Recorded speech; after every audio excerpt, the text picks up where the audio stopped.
欢迎收听。今天我们来深入聊聊一个你可能经常听到，但又感觉有点微妙的中文词——缘分。缘分。对，很多不是母语的朋友可能会觉得，缘分这到底是个啥？是运气吗？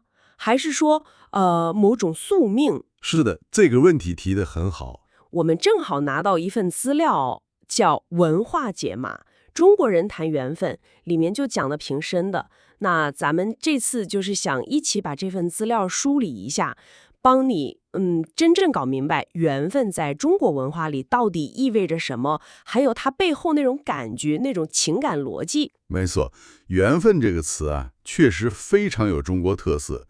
它里面包含着一种，就是说对人与人之间那个连接的一种很独特的理解。连接感。对，不只是说碰到的偶然性，还有相处当中怎么去珍惜，甚至到最后怎么看待分开，都可能跟它有关。哇，那还挺丰富的。我们会用资料里的一些，你像典故啊，还有一些生活里的例子，试着把它一层层的讲清楚，看看理解了之后，对你比如说跟中国人打交道，是不是能更好的用上这个概念。好啊，那我们就从最核心的开始吧。中国人老说缘分，它到底指什么？资料好像说它肯定不只是运气这么简单，对吧？更像是一种连接。正是。资料里就举了一个特别经典的例子，就是伯牙子期的故事啊。这个是理解知己之缘的一个绝佳的例子。伯牙子期，我知道这个。对，简单说就是伯牙弹琴弹得特别好，但只有子期一个人能真正听懂他琴声里的意思，心意相通那种。就是那个意思。伯牙心里想的高山，子期听出来了；心里想的流水，子期也懂。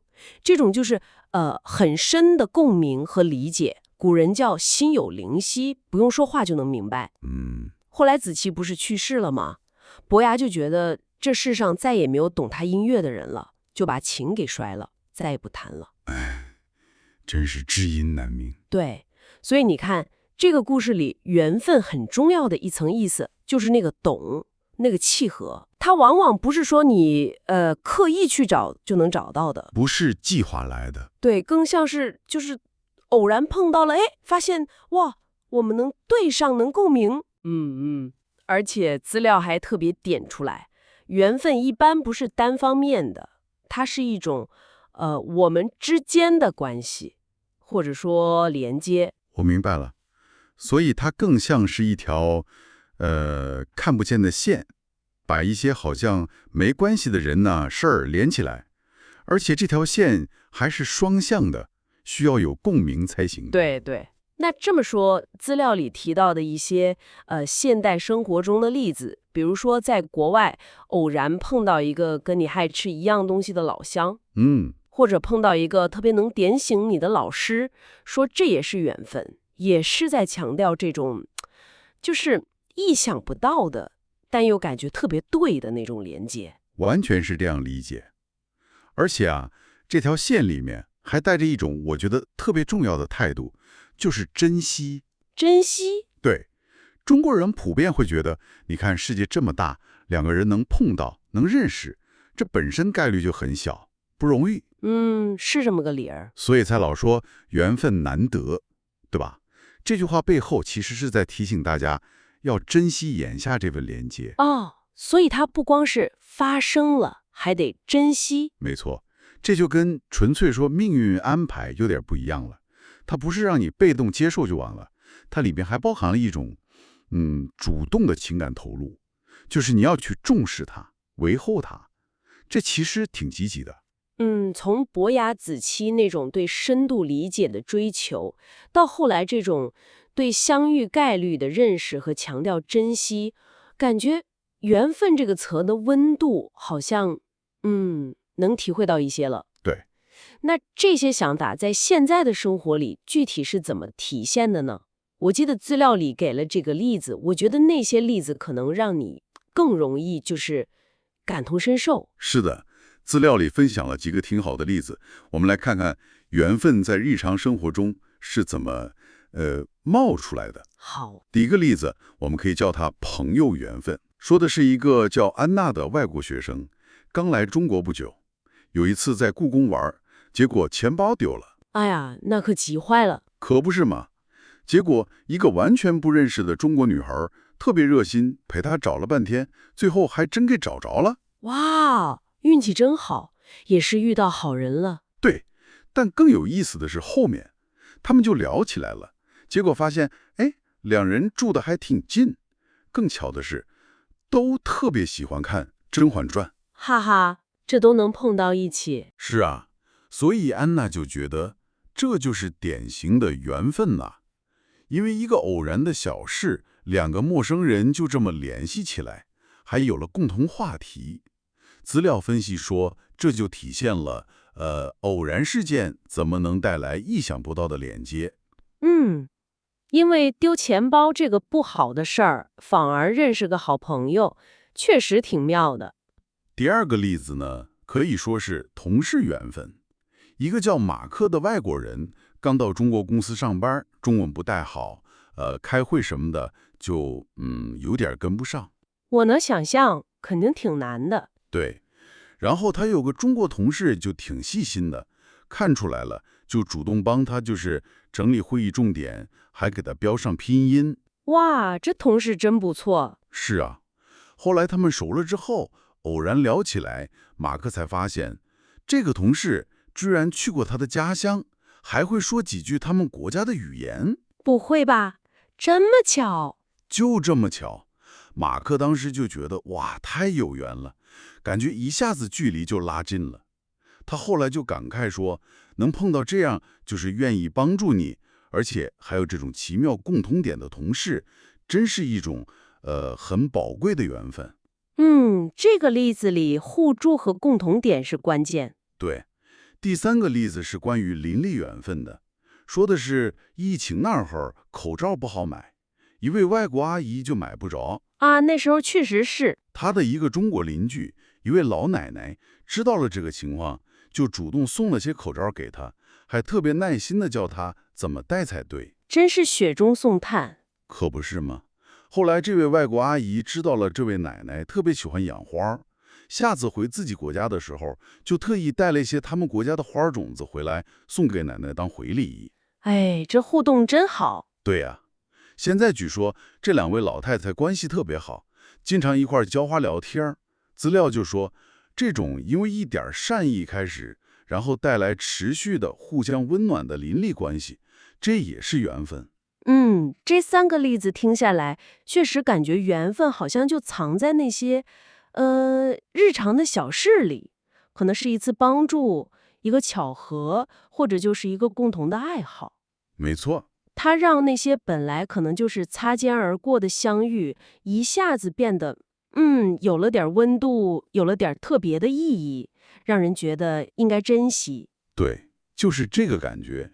那么好，了解了缘分大概是什么意思，也看了这些例子，可能对你来说最实际的问题就是，我在跟中国人打交道的时候，怎么用好缘分这个概念，让沟通更顺畅，关系更近呢？资料在这方面有没有给点儿小技巧？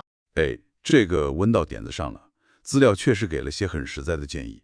核心原则我理解是，你要用缘分来表达你对这次相遇或者这段关系的珍惜和重视，得是真诚的，别把它当成那种随口说说的客套话，或者是不想继续交往的借口。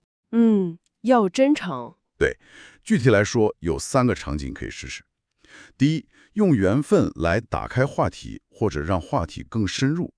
比如说，你跟一个中国朋友聊天，偶然发现，哎，你们都喜欢同一个比较小众的乐队，或者都爱爬山。这时候你就可以说，哎呀，真没想到你也喜欢这个，咱们能聊到一块儿去，感觉哎挺有缘分的嘛。这句话它就不只是表达惊讶了，它其实在说我很高兴我们有这个共同点，我挺想跟你接着聊的。哦，传递了一个积极信号。对，对方听了通常会觉得你挺懂我们这个文化的，也觉得你挺友好的。第二呢，是用缘分来表达那种更走心一点的感谢。比如说，一个中国同事或者朋友帮了你一个大忙，你除了说谢谢你啊，可以再加一句，这次真的太谢谢你了，能认识你这么好的同事或者朋友，我觉得特别有缘分。啊，这样说有什么不同吗？不同之处在于，他把感谢的重点从单纯感谢这件事本身，稍微提升到了对这个人和这段关系的肯定和珍惜上。啊，我明白了，更有人情味儿了。对，就是人情味儿。它会让对方感觉你不是只感激这次帮忙，你是真的觉得认识他很好，很看重这段关系，这样就显得更真诚。第三点是个反面的提醒，就是尽量避免用"我们没缘分"这种话去直接拒绝别人。哦，这个确实要注意。在中国文化里，直接拒绝本身就有点硬，如果还用"没缘分"这种听起来有点终局性的词儿，对方可能会觉得很没面子，或者有点受伤。那不想深交怎么办呢？资料建议啊，还是用委婉一点的方式，比如可以说"认识你挺开心的啊，这段时间跟你相处也挺好，那以后有机会再联系吧。"这样呢，既肯定了你们之前的相遇，也暗示了现在可能需要保持一点距离，但又不会把话说死，给对方留了面子。这个处理方式比较得体。对，就是避免关系弄僵。我大概明白了，所以关键其实不在于老把缘分挂在嘴边，而是要在合适的时机用它来，真诚地表达你对这次相遇、对这段关系的重视。可能有时候简单一句，我们能在这儿碰到真有缘分，只要是发自内心的，就能起到那种，像社交润滑剂一样的作用。没错，社交润滑剂这个比喻挺好的，它能让沟通更顺畅，关系感觉更温暖。这应该就是资料想说的核心应用技巧。好的，那我们试着总结一下今天聊的。综合来看，缘分这个词，它好像，并不真的是指向什么神秘力量，或者说完全定好的命运。对，不是那么玄乎。它更像是中国人看待和处理人际关系的一种文化视角，或者说是一种情感态度。它特别强调相遇不容易，所以呢，鼓励人去珍惜这种来之不易的联系。你说的非常好。理解缘分，其实就是在理解一种怎么说呢，人际交往的哲学吧。这份资料里，我觉得最有意思的一点，可能是它揭示了缘分其实在鼓励人不只是被动的接受遇到谁，而是要主动的去，看见并且去欣赏那些偶然发生的，但可能对你挺重要的连接，去发现和欣赏。对，这其实是一种挺积极的去建立和维护自己人际网络的方式。这确实提供了一个挺不一样的框架，让我们能重新看看生活中那些好像挺随机的遇见，鼓励我们去发现里面的价值。是的。好，那聊到最后，留给你一个问题，你可以回去琢磨琢磨。既然我们了解到缘分的核心在于去发现和珍惜那些不期而遇的连接点，不管是大的还是小的，那你想想看，如果在你的日常生活中试着开始有意识地去留意和发现那些微小的缘分，比如说跟陌生人一次短暂但挺愉快的聊天，或者偶然得到的一次小帮助，甚至就是发现跟同事有一个共同的别人都不知道的冷门爱好。如果你带着这样一种更关注连接、更愿意珍惜的心态，它可能会怎么改变你跟周围人的互动方式，还有你自己的感受呢？即使在不同的文化背景下，这种心态本身会不会也能带来一些积极的东西？这个问题很有意思。这或许是你可以自己再去体会和探索的一个方向。好了，关于缘分的这次深入探索，我们就先聊到这里。希望今天的交流能让你对这个特别有魅力的中文概念有一个更立体、更深入的认识吧。